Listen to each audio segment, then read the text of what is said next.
বন্ধুরা, আমি এই মুহূর্তে উপস্থিত রয়েছি বিশ্ব ইজতেমার যে মেইন এন্ট্রান্স রয়েছে হাইওয়ে থেকে একদম সেই মেন রাস্তার উপরে যে মেন পথ করা হয়েছে সেইখানেই আমি রয়েছি। আর এখন আমরা যেটা দেখতে পাচ্ছি সেটা হচ্ছে যে কিন্তু প্রচুর মানুষ ইজতেমা থেকে বেরিয়ে যাচ্ছে, আবার প্রচুর মানুষ ইজতেমা এসে প্রবেশও করছে।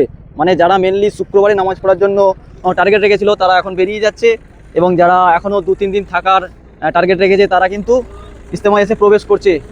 আর এই হচ্ছে আজকের পরিবেশ সন্ধ্যাবেলা।